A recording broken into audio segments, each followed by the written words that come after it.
Hey there folks, Wrel here. Today we'll be comparing the GD-22S and the LA1 Anchor, which are LMGs for the new Conglomerate's Heavy Assault class in PlanetSide 2. We'll break down the stats, talk about how they differ from one another, which situations are technically more suited to, and lastly compare them to similar LMGs in the new Conglomerate arsenal. Before we start though, the super quick comparison between the two weapons is basically that the Anchor does more damage per second and is slightly more difficult to control and has access to an advanced laser sight and soft point ammo. GD-22S is more controllable, has faster reloads, and is less expensive, but also technically deals less damage per second. At the end of the day though, the differences are so minor that which one you want to use will mostly come down to preference. Some players may not agree with that because the numbers feel like they tell a different story, and if you want to hear that story, then go ahead and stick around. The GD-22S is going to run you 325 certs or 250 daybreak cash, while the Anchor costs 1000 certs or 699 daybreak cash. So right up front, you start to get into the contrast between the two, and the rest tends to reflect this as well. GD-22S is the introductory weapon, and Anchor is there for you once you've elevated your game. Both weapons deal 167 damage within 10 meters and 143 damage at 75 meters. So against a target with 1000 health, that'll be a 6 body shot kill or 3 headshot kill out to 10 meters, a 4 headshot kill or 7 body shot kill beyond that. The rate of fire differs a bit though, at 577 rounds per minute for the GD-22S and 600 rounds per minute for the Anchor. The difference in refire rate here is about 4%, which it isn't nothing, but it's close enough that the accuracy, I feel, will weigh in more than the rate of fire does. Either way though, you can see the theoretical time to kill differences on screen. Both weapons have 50 round magazines with 200 rounds in reserve, but the GD-22S has a faster reload speed all around. It's 2.275 seconds short and 3.765 seconds long, while the Anchor has 3.37 seconds short reload with a 4-second long reload. I personally weigh reload speed pretty highly on my weapons since downtime can easily get you killed, and the GD-22S has a pretty hefty advantage here. More than a second's worth, so long as you don't expend the entire magazine. And for those who don't know, short reload means that you're reloading when you have at least one round left in the magazine, and a long reload takes place when you completely empty it out. Muzzle velocity is better on the GD-22S at 620 meters per second versus the Anchor's 570 meters per second, and that alludes to the weapon's intended purposes more than anything else. Something else really not worth mentioning, but I'll do it anyway, is that the GD-22S also has a semi-auto firing mode that you'll never ever want to use, so there's that. As far as accuracy stats go, the GD-22S has worse hip-fire cone-of-fire than the Anchor by 1 tier, but every other cone-of-fire stat is the same between them. It's also worth noting that 0.35 aim down sights moving cone-of-fire is top tier for LMGs, let alone for the damage model, so these weapons have a very useful advantage there. The recoil differences are a little bit more stark because both weapons recoil up and to the right, but the GD-22S has a more shallow angle, which means more controllability. It also has a lower first shot recoil multiplier, which also means better control, especially as your engagement range increases. Both weapons will kick 2 times in one direction before returning back to center, since they share the same horizontal recoil characteristics, and that's a good trait to have on any weapon.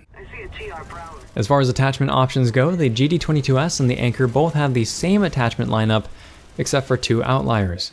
They both share standard suppressors and flash suppressors, they both have forward grips and dark lights, but the Anchor has an advanced laser sight instead of a standard one, and the Anchor also has access to soft point ammo. Soft point ammo is really the more noteworthy advantage of the two. The Anchor is a close quarters weapon, so equipping soft point ammo increases the 3 headshot range out to 15 meters. It increases the 6 body shot range out to 15 meters as well, instead of the normal 10 meters. And the downsides with soft point ammo aren't significant enough to not want to equip it, so it's basically a given. Advanced laser sight, you probably don't want to use it, despite the Anchor having a better hip-fire cone of fire as well as a rate of fire advantage, but both weapons I think are better served with a forward grip attached. Flash suppressor's downside is pretty minor in that it increases your minimap signature range when firing the weapon by 15 meters, and in most situations that downside won't actually do you much harm, so feel free to equip it and remove your muzzle flash. Suppressors are definitely more iffy since they slow the velocity, the minimum and the maximum damage ranges by a fair amount. I would not suggest using them outside of rare situations where you're in a small scale fight and you're trying to be super sneaky on the heavy class. And even then, there are better weapons suited to that role, namely your SMGs. Both the Anchor and the GD-22S share damage and rate of fire models with another weapon in the new Conglomerate lineup. When you compare the GD-22S and the Gauss Saw S, they both have the same damage model, they both have the same rate of fire. What you lose out on with the GD-22S is magazine size and attachment options, but you still gain in controllability and accuracy. Same relationship with the EM6 versus the Anchor. Both have the same rate of fire, both have the same damage per bullet, but EM6 has a larger magazine and it has more attachment options, and it's also a bit less accurate. GD-22S and LA1 Anchor also have best-in-class moving accuracy, so you can kind of consider them a bit more mobile than the Gauss Saw S or the EM6 as well. That being said, overall I think the differences between the GD-22S and the LA1 Anchor are pretty small. Technically, GD-22S has more range thanks to better controllability and slightly better projectile velocity, while the Anchor has more firepower thanks to the higher rate of fire and soft point ammo. There's also a little bit more viability from the hip on the Anchor, but hip fire for these weapons, LMGs in general, I feel is still mostly used for emergency situations where you're basically within barrel stuffing range. The GD-22S is considered by many players as what should have been the default starting weapon for the new Conglomerate Heavy Assault, and that's thanks to the controllability, and it's thanks to the more forgiving reload speed. I definitely do think that it is a very friendly weapon for new players as far as new Conglomerate LMGs go, but it's also a great weapon for veterans. There is a whole cult of Anchor thing that some higher tier infantry players tend to gather around, and a lot of that comes from the ability to 3 headshot kill out to 15 meters. This, however, isn't common for the average player, so when you look at the advantages you gain from the Anchor, they mainly boil down to the rate of fire advantage and a 6 body shot kill out to 15 meters. And like we mentioned before, it is pretty small, but I do feel that the rate of fire is noticeable.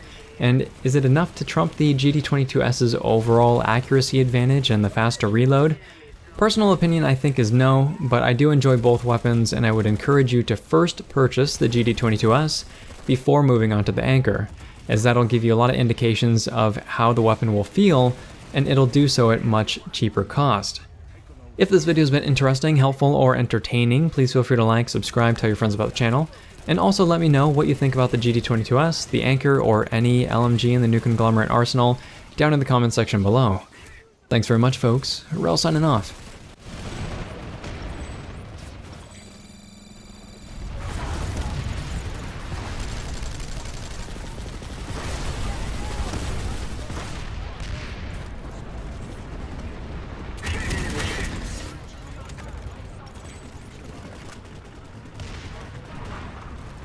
Eyes open.